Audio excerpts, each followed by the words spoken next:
Poor Magazine is an organization-led, poor people-led, indigenous-led, with its grassroots non-profit.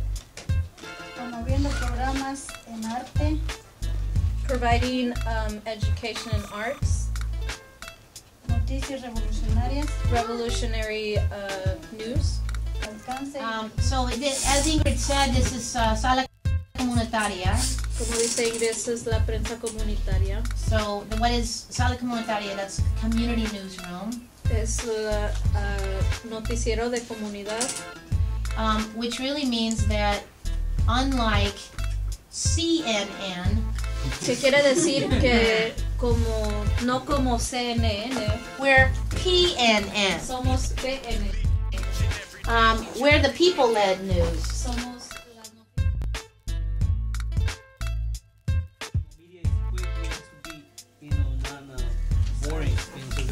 So I'll start real quick. My name is Mutiado Silencio.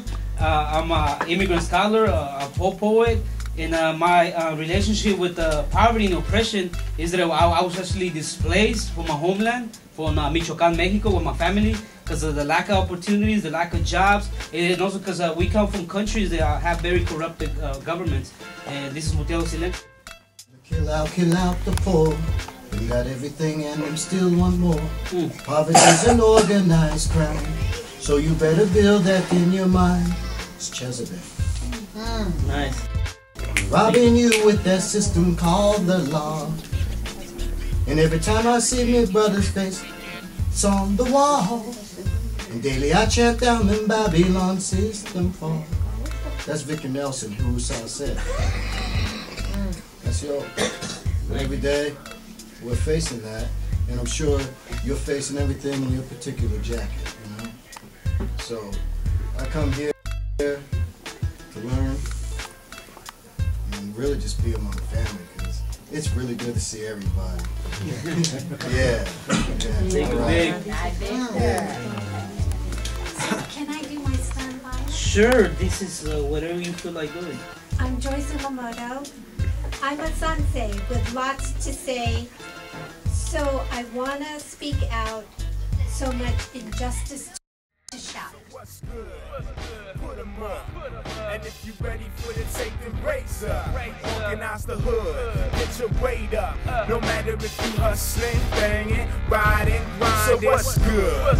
Had enough? I'm Jamal. Modica on the streets, they call me J Sling.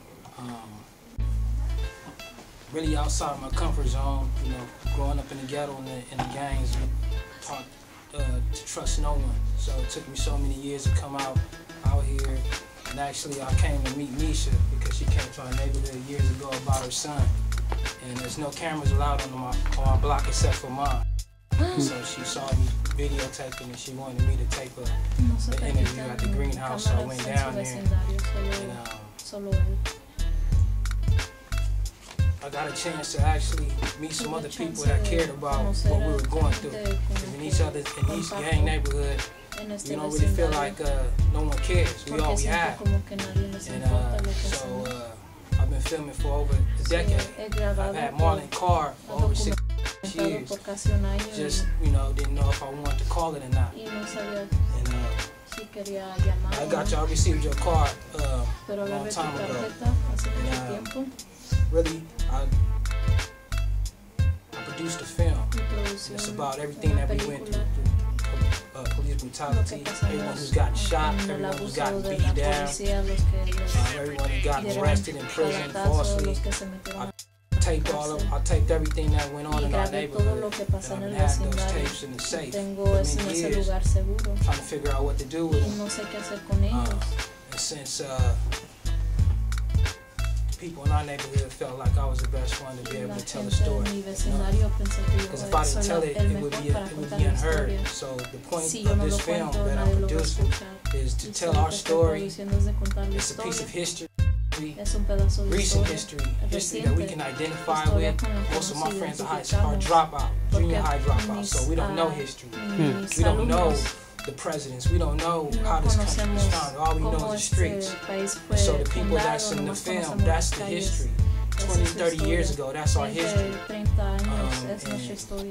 Really, also too, is through the film we want to introduce illicit demand. We have illicit demands in our neighborhood that we want right away. The first demand is that we want to wear our rights on our chest. Many of us don't know our rights.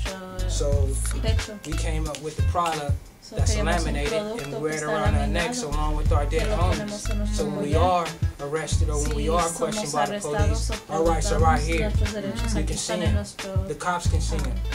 We also too, we want to implement, we call them breastplates, but they're really bulletproof vests because the cops are shooting cinematic. Hey, down. That's dope. Right now what we're doing is we're trying to figure out what the law against wearing bulletproof vests. I have a stepson that's 13 years old and right now he's at risk of being shot by the police.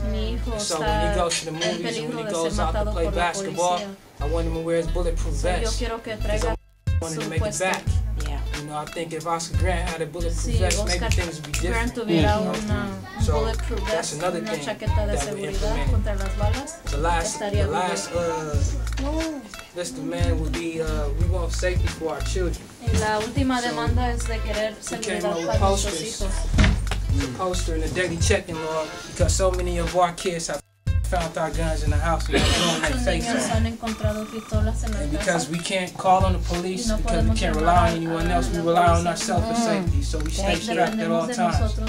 But sometimes we don't lock our guns up. Sometimes they're put under the mattress. Sometimes they're in kids' reach. So this is all these kids have died already from that. And so this is a poster to let them know that they find dangerous items in the house, guns, knives, weapons, or everything, exactly what to do. This is a daily checking log that you can go over every day with your kid.